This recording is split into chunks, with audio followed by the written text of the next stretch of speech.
사람들은 누구나 다 할 것 없이 해야 될 일이 있습니다. 내가 해야 될 일이죠. 근데 이 해야 될 일이 즐겁고 좋아서 하고 또 하고 싶은 일이면 정말 좋겠죠. 근데 그렇지 않은 경우가 있습니다. 해야 되는데 하기 싫은 일이 있죠. 하기는 해야 되는데 하기 싫어요. 그러면 여러분들 어떻게 합니까? 어떤 사람들은 하기 싫은 일이니까 빨리 해치워버리는 사람들이 있어요. 또 어떤 사람들은 하기 싫은 일이니까 미루었다가 억지로 하시는 분들이 있습니다. 어쨌든 해야 될 일이면 해야 된다는 거죠. 우리가 하기 싫은데도 해야 되는 일을 흔히 우리는 사명이다, 그렇게 표현을 하기도 합니다. 이 사명을 잘 책임감 있게 감당하는 사람들을 보고 우리는 책임감이 있는 사람이다라고 하면서 칭찬을 하죠. 우리가 불이 나면 소방관들이 목숨을 걸고 불 속으로 뛰어들지 않습니까?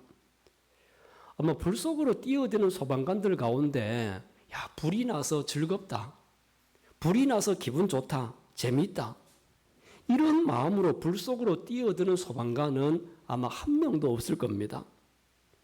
불 속으로 뛰어들어가서 사람을 업고 나오는 것이 목숨을 걸어야 되는 일이고 위험한 일인 줄을 소방관들이 다 알지요. 그런데 그럼에도 불구하고 불 속으로 뛰어드는 것은 이 사람들이 다 책임감이 있기 때문에 그런 거 아니지 않습니까? 책임감 때문입니다.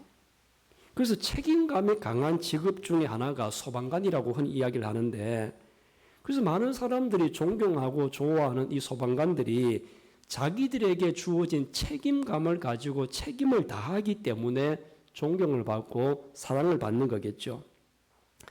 우리가 사람이라고 하면 누구나 할 것 없이 주어진 책임이 있습니다. 아버지는 아버지로서의 책임이 있죠. 또 어머니는 어머니로서의 책임이 있고요. 또 사업체를 경영하고 계시는 사장님은 직원들보다 훨씬 큰 책임이 있습니다. 대통령은 대통령으로 책임이 있고 또 국회의원도 국회의원으로서 책임이 있는 거죠. 또 저는 교회의 목사이기 때문에 목사로서 책임져야 될 일들이 또한 있습니다. 그래서 여러분 가운데도 이 책임으로부터 자유로운 사람은 아무도 없습니다. 아마 우리가 나중에 하나님 앞에 서게 되어지면 하나님께서 우리에게 이런 질문을 하실 것 같아요. 주어진 일에 책임을 다했느냐? 책임을 다했느냐? 임마누엘 칸트가 그런 말을 했거든요. 인격은 책임 능력이다. 그 사람의 인격이 어떻게 우리가 가늠할 수 있느냐? 그 사람이 얼마나 주어진 일에 책임을 다하고 있느냐에 따라서 인격을 볼 수가 있다, 그렇게 이야기를 했습니다. 우리가 교회에서나 직장에서나 가정에서나 자기에게 주어진 책임을 소홀히 하지 않는 사람을 훌륭한 인격자다, 훌륭한 사람이다, 그렇게 평가를 합니다. 반대로 해야 되는 일인데 하기 싫다고 도망을 가고 회피하게 되어지면요, 성숙한 인격을 갖추지 못했다라고 사람들이 평가하고 판단을 하기도 하지요. 오늘 우리가 보았던 이 요나서는 우리가 교회를 조금만 다녀도 많이 들었던 요나의 이야기가 나오는 익숙한 이야기입니다. 요나는 짧아요. 4페이지밖에 안 됩니다. 근데 요나서를 읽어보게 되어지면요, 두 사람의 인격이 한 사람인데 두 사람의 인격이 나와요. 그게 뭐 말이냐면 요나가 자기가 책임을 회피하기 위해서 도망가는 요나가 나오고, 그리고 그것을 깨닫고 나서 다시 책임을 지는 요나가 나옵니다. 똑같은 요나예요. 똑같은 요나인데 어떤 요나는 도망을 가고 어떤 요나는 책임을 지거든요. 그래서 오늘 우리는 이 요나의 두 모습을 함께 보면서 나는 도망을 가는 요나인지 아니면 책임을 지는 요나인지 우리 자신을 살펴보는 시간이 될 수 있기를 바랍니다. 그래서 저와 여러분 우리 모두는 도망가는 요나가 아니라 나에게 주어진 이 사명에 대해서 책임을 지는 요나가 될 수 있기를 주님의 이름으로 축원합니다. 그럼 먼저 첫 번째 요나의 모습, 도망가는 요나의 모습을 한번 보세요. 하나님께서 이렇게 말씀하십니다. 요나에게 니느웨이로 가서 그들을 향해서 외쳐라. 그들의 악독이 하늘에 상달되어졌다. 그 니느웨이에 가서 외쳐라. 이런 이제 사명을 주었지 않습니까? 그래서 이런 사명에 대해서 요나는 책임이 있었어요. 근데 요나는 이 주어진 책임이 자기 마음에 들지 않는 겁니다. 하고 싶지 않은 거예요. 하나님께서 사명으로 주셨기 때문에 해야 될 일이지 않습니까? 해야 될 일인데 하기 싫은 겁니다. 하기 싫으니까 어떻게 해요? 자, 3절 한번 보세요. 우리 3절을 같이 한번 읽어볼까요?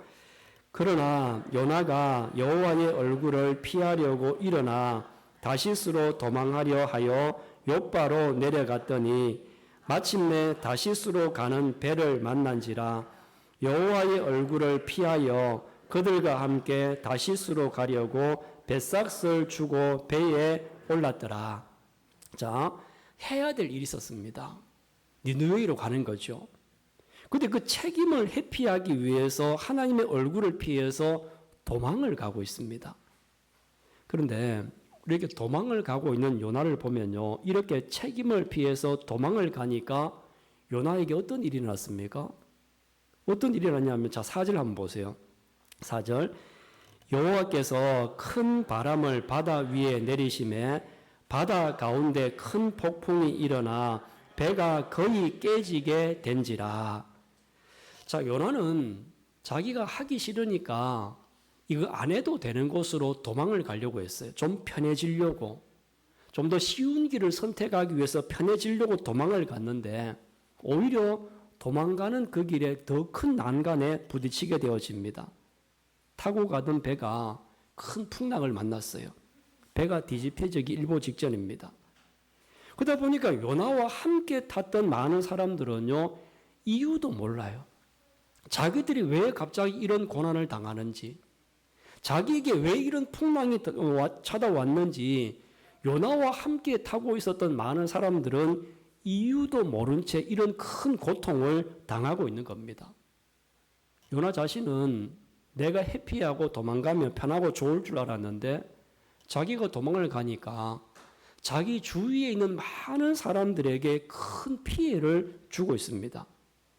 여러분, 왜 이런 일이 생겼어요? 왜 이런 일이 생겼느냐 하면 다른 이유가 아니라 요나가 책임을 피해서 도망을 갔기 때문에 주위 많은 사람들, 아무 잘못도 없이 요나와 함께 배를 같이 탔다라고 하는 그 이유만으로 많은 사람들이 피해를 입게 되어졌습니다. 이 피해는 주위에 배를 같이 탔던 사람들뿐만 아니었어요. 요나 자신도 재물이 되어져서 바다에 던져지게 되어지고 물속이 뱃속에서 3일이나 갇혀 있었지 않습니까? 결국 책임을 피해서 도망을 갔던 요나 때문에 배에 함께 탔던 사람들이 또 배에 중요하고 소중한 물건들을 실었을 텐데 그 물건들을 바다에 다 버려야 됐습니다. 물질적인 큰 손해가 났지요. 자기도 물고기 뱃속에서 큰 어려움을 겪지 않습니까? 여러분, 우리가 살고 있는 사회가 때로는 혼란에 빠지고 어려워지는 이유는 책임을 져야 될 사람들이 책임을 지지 않고 도망을 가게 되어지면요, 그 사람 한 사람 때문에 주위 많은 사람들이 고통을 당하고 어려움을 겪는 경우가 있다는 겁니다. 그냥 나 혼자 살자고 도망가서 나 혼자만 피해를 입는 것이 아니라 나와 함께 있는 모든 사람들에게 어려움과 아픔들이 갈 수 있다라고 하는 것을 여러분 모두가 기억할 수 있기를 바랍니다. 그러면 그 다음으로 한번 보세요. 이렇게 도망치는 요나의 모습을 봤는데 다음으로 책임을 지는 요나의 모습을 다시 한번 보십시오. 지금까지 조용하던 바다가 갑자기 큰 바람이 불고 배가 뒤집히게 되니까 요나가 깨달았어요. 이것이 내 때문이다. 이것이 자기 때문이다라고 하는 것을 다른 사람들은 아무도 몰랐지만 요나는 깨달았다는 겁니다. 이 깨닫는 게 중요하거든요. 그래서 깨달아서 뭐라고 하느냐 하면, 자, 1장 12절을 한번 보세요. 자, 1장 12절을 같이 한번 읽어보겠습니다. 그가 대답하되 나를 들어 바다에 던지라. 그리하면 바다가 너희를 위하여 잔잔하리라. 너희가 이 큰 폭풍을 만난 것이 나 때문인 줄을 내가 아노라 하니라. 자, 이 큰 폭풍을 만난 것이 나 때문이다. 지금 우리 공동체가 이렇게 큰 어려움에 빠져 있고 위험에 노출된 것은 당신들이 잘못한 것이 아니고 선장이 잘못한 것이 아니라 나 때문입니다. 이렇게 깨달았습니다. 요나는 이 원인이 자기에게 있기 때문에 이제 내가 이 모든 책임을 제가 지겠습니다. 책임이 나에게 있기 때문에 제가 책임을 질 테니까 나를 바다에 제물로 던져라. 이렇게 이제 하는 거죠. 여러분, 우리도 사람들을 볼 때, 저 사람 참 훌륭한 분이다. 언제 그렇게 하느냐 하면요, 제가 책임지겠습니다. 이런 일이 생겼고 이러한 문제가 생겼는데 여기에 대해서 제가 책임을 지겠습니다. 이렇게 말하는 사람들이 좋아 보이고 그 사람들이 존경을 받거든요. 만약에 교회 안에 큰 문제가 생겼어요. 근데 목사인 제가 이 문제의 원인이 성도들 때문입니다. 성도들이 너무 잘 협조를 안 하고 잘 안 해서 그렇습니다. 장로님들이 너무 비협조적이고 장로님들이 안 움직이니까 안 됩니다. 만약에 이렇게 하면서 그 책임을 성도들에게 다 돌리고 장로님에게 권사님, 지사님들에게 다 그렇게 한다라고 하면요, 아마 목사님들, 성도님들이 목사인 저희에 대해서 뭐라고 생각하겠습니까? 아마 좋게 평가하지 못할 겁니다. 저는 늘 두려운 마음이 있습니다. 어떤 마음이 두려운 마음이 있느냐 하면 만약에 내가 혹시라도 책임을 다하지 못해서 상속교회에 큰 풍랑이 불어오면 어떻게 할까? 나에게 주어진 책임이 있고 내가 해야 될 일이 있는데 이것이 싫다고 피하거나 회피했을 때 요나 때문에 사람들이 피해를 입는 것처럼 나 때문에 상속교회 성도들에게 어려움이 닥치거나 바람이 불면 어떻게 할까? 이런 고민이 빠질 때가 있어요. 그래서 혹시라도 성도님들이 어디 아프거나 사업이 잘 안 되거나 하신거나 뭐 어려움을 겪는다라고 하는 소식을 듣지 않습니까? 그러면 제가 늘 마음이 찔려요. 왜냐하면 혹시 내가 뭔가 잘못해서 그런 게 아닌가? 내가 목사로서 이들을 위해서 잘 기도하지 못해서 그런 게 아닐까? 늘 그런 마음들이 마음속에 들여서 늘 두렵고 떨리는 마음을 가지고 있습니다. 여러분, 요나는 자기가 책임을 피해서 도망을 가면 어떤 일이 일어난다라고 하는 것을 몸소 체험을 했습니다. 그래서 이런 일이 일어난 이유가 자기 때문이라고 하는 것을 알았죠. 그리고 이 모든 원인이 나에게 있으니까 내가 책임을 지겠습니다라고 하면서 자기의 몸을 바다에 제물로 던지게 했습니다. 이렇게 책임을 지니까 어떤 일이 일어납니까? 자기가 책임을 진다라고 하니까 바로 바다가 고요해졌습니다. 책임을 질 때 하나님은 요나에게 다시 한번 기회를 주신 겁니다. 이렇게 다시 기회를 얻었을 때 요나는 자기가 받은 이 사명은 감정적으로 하는 것이 아니라 하나님의 절대적인 주권 앞에서 무릎을 꿇는 것이다라고 하는 것을 요나가 깨닫게 된 거죠. 그 전까지는 어땠습니까? 내 감정으로 내가 하기 싫으니까 도망가야지 감정이었잖아요. 근데 물속이 뱃속에서 자기가 책임감에 대해서 깨닫고 나니까 이것은 감정이 아니라 하나님 앞에서 무릎 꿇고 순종해야 된다라고 하는 것을 깨닫게 되어졌다는 겁니다. 이렇게 모든 것을 깨닫고 마음을 돌이켰을 때 하나님은 물고기 뱃속에서 요나를 다시 토해나게 하셨고 그리고 니느웨에 가서 심판 직전에 있는 그 도시를 다시 살려냈습니다. 책임을 질 때 자기도 살았고 니느웨도 살았습니다.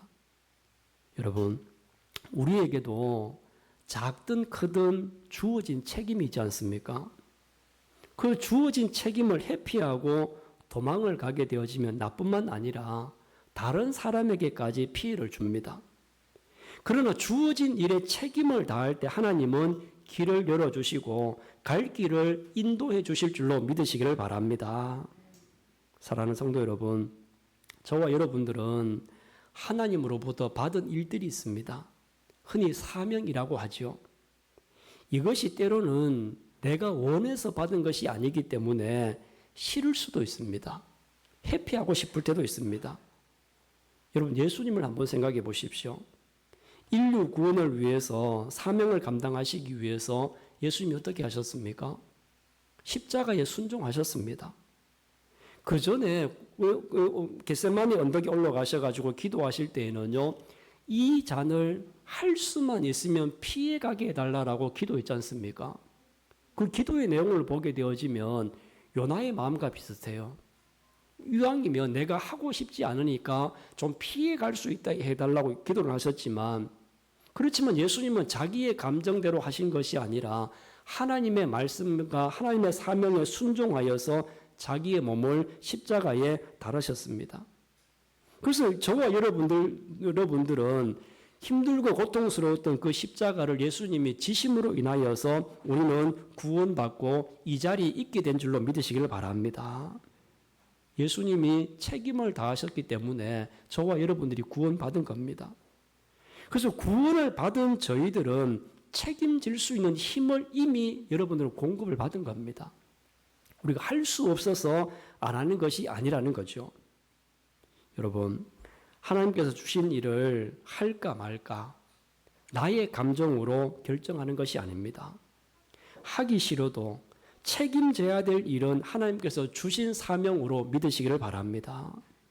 저는 간절히 바라는 것은 우리 상석교회 모든 성도님들이 나에게 맡겨진 사명이 무겁고 힘들더라도 하나님 믿음으로 감당하겠습니다. 이런 마음을 가져서 하나님께서 여러분들을 외롭게 혼자 두시지 않을 것이고 여러분 옆에서 힘을 주시고 응원하고 계시는 분이 하나님이신 줄로 믿습니다. 우리 모두가 함께 책임을 지려고 할 때 하나님은 공동체에 힘을 주실 겁니다. 물고기 뱃속에서 죽어가던 우리 자신과 같은 모습이 다시 살아나는 역사가 일어날 것입니다. 여러분 중에 혹시라도 책임지는 것이 싫어서 도망을 가고 싶은 분이 있습니까? 오늘 이 시간이 멈추고 다시 돌아서는 시간이 될 수 있기를 바랍니다.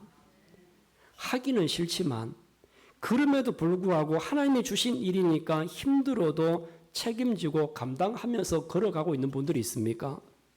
하나님은 여러분 앞에서 끌어주시고 뒤에서 밀어주시고 계심을 믿습니다. 사랑하는 성도 여러분, 우리는 도망가던 요나가 아닙니다. 우리 죄를 대신해서 책임져 주셨던 예수님 때문에 하나님의 자녀로 거듭난 성도들이지 않습니까? 그래서 이제 우리는 가정에서나 교회에서나 직장에서나 어디에서든지 이렇게 말할 수 있어야 됩니다. 제가 책임지겠습니다. 제가 책임지겠습니다. 이렇게 말할 수 있고 이렇게 고백할 수 있는 여러분들이 다 되시기를 주님의 이름으로 축원합니다. 이런 마음만 먹으면요, 하나님이 감당할 수 있는 힘을 주십니다. 요나가 그것을 깨닫기만 하고 자기가 책임을 지려고 했을 때 하나님은 요나에게 힘을 주셨고 능력을 더하여 주지 않았습니까?